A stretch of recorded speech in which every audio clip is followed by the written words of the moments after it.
The problem with you is you're whining like a little fucking baby. What's going on, fam? It's your boy, Papa Swolio, and I'm back with another episode of Ask Papa Swolio. Yes, me. And I took my shirt off, so my nips are free. A lot of you were saying, we like you with the caveman look. We like you just being free, nips out. Well, I am back, and I am glad that I can oblige you. I'm glad. I'm very glad. Remember, if you want your question answered, just drop your question in the comments below with the hashtag AskPapaSwolio, and I will get to them as soon as I possibly can. Let's get into these questions. The first one is from Fit with Becca, and she asks, Papa Swolio, what do you do when the other people in your house eat like crap and you're trying to eat less crap? That's a great question. You buy your own shit. If you need to get a job, you get a job. But if you're not going to do it, no one else is responsible for you. You have to take responsibility and make it happen for yourself. If you need to get a job to get money, to make your own food, if you need to go shopping yourself, whatever needs to happen, you need to get it done. Next question, Sabrina Mercado.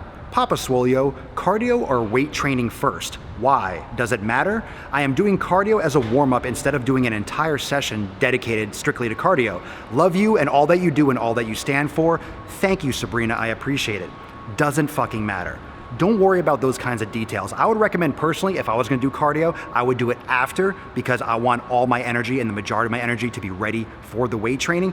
But I do about, I do about 10 to 15 minutes on the step mill just to get my heart rate up before I do my specific warm up for my workout. So you could do a warm up first, but in my personal experience, I would do it after. But that is the kind of detail that people get hung up on and leads them to worrying about the details and not so much about the effort, the hard work, and the consistency. Question from Carissa Alford. Papa Swolio, could you use Swolenormous X without a gym? I have a 1-year-old son and I'm active duty military. My time is limited, so I wonder if I could still use your program at home. And the answer is absolutely yes. And not only that, since you're military, you can email me, team@swolenormous.com, for details on a military discount. So those of you that are watching, military and law enforcement, I offer very aggressive discounts to those of you that serve this great country. So thank you so much from the bottom of my heart. And yes, absolutely you can do without a gym. It doesn't take a lot of equipment. A lot of it's yoga and mobility and dumbbell based. You can use a gym. It's designed for both because I know a lot of people either like to work out at home or don't have the time to make it to a gym. So yes, yes, and yes. And plus there's an amazing community. So if you have questions about swapping out an exercise or how you can modify an exercise at home, if there's a piece of equipment that you don't have access to, there are many other workouts and exercises that you can swap in. There's an entire instructional video library in Normas Ex, so you can swap out, mix and match if you do not have access to a piece of equipment or something causes an issue for you, let's say shoulder pain or elbow pain, maybe a previous injury makes it something that you want to mix up, you can do that as well. Look forward to seeing you inside Normas Ex. Donna Spear. Papa Swolio, I was wondering your input on apple cider vinegar, if you recommend it, tablets or liquid. Funny you mention that. I only recently found out that they actually offer tablets. I never knew that it came in tablet form. I do know, and I have used, and I do use Bragg's apple cider vinegar. I use that a couple teaspoons for my bone broth to help leach the minerals from the bones. And I have in the past taken a shot of that. I've used it on salads. I've used it for cleaning. I've used it for skincare. It's one of those things that has like 1,000 different uses and home uses for cleaning countertops and all sorts of things. I don't think there's any real evidence that shows that taking a shot of that does anything. Maybe it curbs hunger a little bit. It's one of those natural remedies for acid reflux that I would recommend looking for the source of the acid reflux rather than just taking a shot of apple cider vinegar. I don't necessarily have an opinion on health, but I do use apple cider vinegar for the aforementioned purposes, and it could be something that's valuable to have around your house as it's a very natural cleaner. It has a lot of purposes and it's a natural ingredient, so you don't have to worry about chemicals and stuff if you're using it in other recipes, salad dressings, cleaning aspects, or like for example, leaching the minerals from the bones if you're making bone broth. Question from Ann D. Papa Swolio, what are your tips on growing your calf muscles? Mine are pretty wimpy. Also, can we see yours? Ooh. I do have workout videos here on YouTube in my training playlist, but also I post stuff on Instagram so you can check those out. I'm not gonna just be showing my calf muscles. I mean, come on. I mean, aren't my nips and my hair enough? Isn't that enough for you? It's freaking windy as hell. Growing your calf muscles, for me personally, that has always been something that I had to really, really crush and work hard on. And for me, it's been doing it frequently. So training them not once per week, but I train them pretty much every single time I go to the gym. And I work with full range of motion, really slow eccentric and really complete up onto my tippy toes. I wear Vibrams, so I'm barefoot most of the time. I practice yoga, so I'm getting that full stretch. I'm activating all the muscles of my feet. That's very important. A lot of people wear sneakers and high heels, and they shorten their Achilles tendon, which will limit your full range and getting the full stretch and contraction of the muscle. Not having that full mobility can be an aspect of not growing your calves completely. Also, you want to train your anterior tibialis, the muscle on the front of your shin. You could do heel walks, and you can also do toe lifts in different fashions. You could Google that. That will help balance out the joint and help create more balanced muscle tension on both sides of the ankle joint. But it's very important that you get full range of motion. And for me personally, it was volume and frequency, but you have to build up to it. You can't just go to the gym and start training calves every day. You're gonna get extremely sore, and you could get something like Achilles tendonitis if you overload your calves too much too soon. So try getting full range of motion. Try doing things like ballerinas, getting all the way up during the exercise and afterwards with body weight, getting up until its tippy toes, getting your heel as high as you can, getting as much into full plantar flexion as you can. That has been an amazing help for me to get more shape and more definition and size in my calf muscles. Lexi Masks, Papa Swolio, I'm a college student and I'm majoring in a position that's going to have me sitting on my butt all day, every day, which just pushes that I need to start forming a healthy lifestyle ASAP. One thing I've noticed is finding time to work out and finding healthy foods that are actually good and even affording them is difficult. What would you recommend for someone like me in this position? Great question, but it's an all or none. It's 1 or 0, black and white. It's binary. Either you eat better or you don't. Either you find the time and you prioritize your fitness or you don't. No one's gonna work out for you and no one's going to force you to eat healthy. You have to prioritize that yourself. Don't worry so much about organic versus conventional right now. Focus on getting in whole foods. Vegetables are not expensive. Eating meats are not expensive. And if you prioritize the quality of your food, you'll find that they're more nutritious and you don't have to eat as much volume because you're getting more micronutrients and they will fill you up faster and satisfy you longer.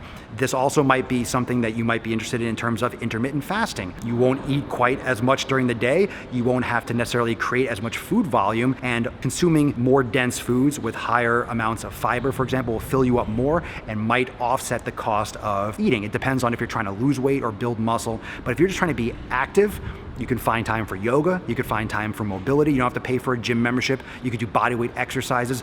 Do not fall into this realm of excuses. If you know that your career is gonna be sedentary, you need to start ASAP, no excuses, or you're gonna be that fat old person that can't get off the toilet or wipe their own ass, and I don't want that for you. So stop making excuses and fucking get it done. Alexa Bunting, Papa Swolio, what is your opinion on using bodyweight exercises versus heavy lifting? Are bodyweight exercises a waste of time comparatively? Thanks, and I love your content. Well, thank you so much. Bodyweight exercises are definitely not a waste of time. For some people, that's all they have, and you can build a lot of muscle, and you can build a lot of endurance, and you can work every single muscle in the body with just bodyweight. That's what yoga is. Yoga is mobility, yoga is range of motion, yoga is connecting the breath to the movement mentally, physically. It's everything, and it's bodyweight. You do not need resistance or outside resistance in order to get all the results in the world. However, there's a reason why bodybuilders and people that build a lot of mass lift other types of things like weights, like dumbbells, barbells, cables, bands. It's because you're able to target certain muscle groups in a certain way consistently and provide that progressive overload. Whereas with your body, what are you gonna do? A single leg? Okay. You're gonna do one arm? Okay. You're not gonna be able to provide as much overload on your muscles to grow that much size. It's the way the human body works. You need to increase the weight and increase the volume in order to increase the muscle mass in order to trigger hypertrophy, which is the increase in the muscle fiber cross-sectional area. So that is the benefit of adding resistance and adding external forces. You will build more muscle overall. You do not need it to build muscle, but there's gonna come a time and come a point when either you're going to plateau or you're going to not be able to provide as much overload that will lead you into a plateau and might not give you the results at that time. But if you're just starting out, body weight is definitely fine. Lily Ann, Papa Swolio, does your body maintain a muscle memory when it comes to yoga and flexibility? I've been out of practice for a few years. I'm trying to get motivated to start again. Don't wait for motivation. It's not gonna come. Don't wait for motivation. Don't wait to be inspired. You have to fucking do it. Force that discipline. Do not wait for motivation. That's one of the most important things that I could ever tell you. Do not fucking wait. It's not gonna come. The stars are not going to align and all of a sudden, now's the perfect time for me to start working out and get in shape. You have to fucking go and do it. When it comes to muscle memory, don't worry about those names. Don't worry about, does my muscle have a brain? Don't worry about that kind of stuff. One of the things you'll lose quickest when you stop exercising is flexibility and mobility. That's one of the top ones. That and cardiovascular capacity are the two things that you will lose quickest. Strength, you will keep it around longer, slightly longer before it starts to wane and disappear, usually a couple more weeks after. You've been out of practice for a few years. You're gonna be tight as fuck. Accept it. Get back into it. The only way you're gonna get better is by practicing. You haven't been practicing, so now you're stiff. You're gonna practice and you'll get better. Who cares if there's a memory? You'll find out. Just start. D2H. Would a relationship still work for you if healthy eating and fitness is not part of your partner's lifestyle? Are you talking about me or are you talking about you? Because for me, absolutely not. If health and fitness and eating healthy is not part of my partner's lifestyle, no, wouldn't even be a part of my life. Might be someone that I know, might be someone that I'm friendly to, but would not be in my circle. I only surround myself with people that provide inspiration to me and that help facilitate my personal growth and progress. So that would be a hard fuck no. Question from Lexbot Lavi. Papa Swolio, I just started neck training. What's your opinion on neck training? Do you think more people should neck train? Muscles in the neck are just like any other muscle and they should be trained. You can do stuff with body weight, you can do stuff with bands, you can do stuff with those neck straps, with machines if you have access to one at your gym. There are many different ways to do that. Of course, I just can't explain them right now, but yeah, I think people should train their neck. I think people should train all these muscles. Do I think you have to have a massive neck? Do I think you need to go super fucking heavy and train it every day?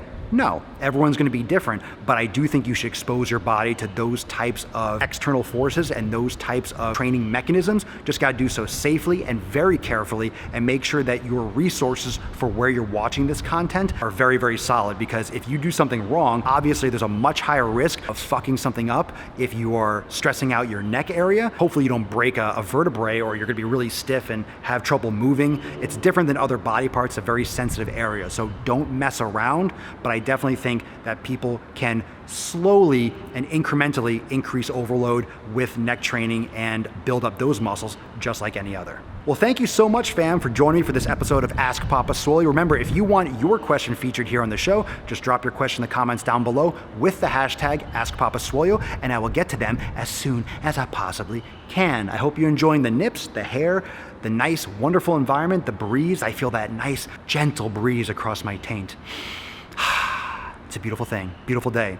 Go enjoy your workout, go be healthy, go do whatever it is you do, and I'll see you next time. Peace. Link, motherfucker! Click the link. Watch another video, like and subscribe. I know you want to. You know you want to. Come on, everyone knows you want to. You love Papa Swolio. You love the man bun. You love the sick fucking gains. You love it. Oh. You love it. Oh.